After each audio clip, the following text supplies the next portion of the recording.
आइलू छने भमे जाए जाए कहले बाड़ू, होली खेले वाला मूड न बनैले बाड़ू। ई जा काहे मसुआई बाड़ू हो? आइलू छने भमे जाए जाए कहले बाड़ू, होली खेले वाला मूड न बनैले बाड़ू। अभी ठीक से न रंग देलू चोलिया। 1 रुपया में होठ कटला, 2 रुपया में गलिया, 100 पे खेला होलिया। अरे ऐसे मत करो। अरे 1 रुपया में होठ कटला, 2 रुपया में गलिया, 100 पे खेला होलिया। सुना सब तो तोहरे नु।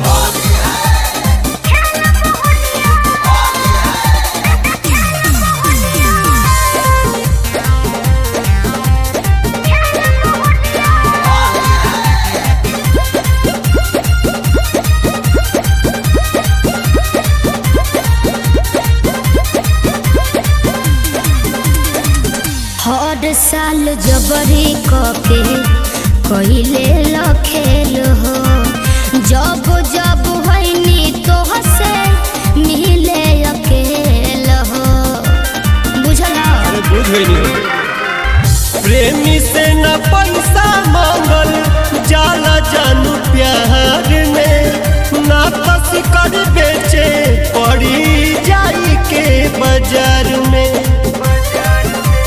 किस पे रंगाइल कोठरिया हो?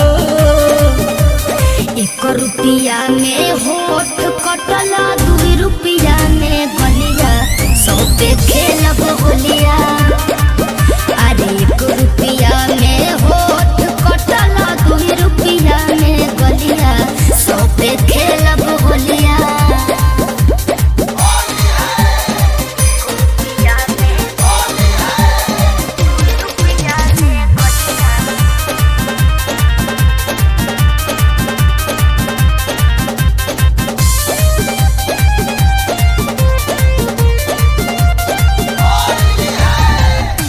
कोरोना जबरी अबरी डाले न दे हो, परुओ के संतियों हिसाब तो से ले हो। छोड़ब ना अब की बात। अरे कुछ तो छोड़ दो। कर नहीं जीत होली फीका होई जाई, अगला बेरी होई तोहार कुल्ही भार पाई। हमार दिलवा के हो तू हिरनिया हो। 1 रुपया में होठ कटला, 2 रुपया में गलिया, 100 पे खेलब होलिया। अरे 1 रुपया में होठ कटला, 2 रुपया में गलिया, 100 पे खेलब होलिया। आइलू छने भमे जाए जाए कहले बाड़ू, होली खेले वाला मूड न बनैले बाड़ू। अभी ठीक से न रंग देलू चोलिया।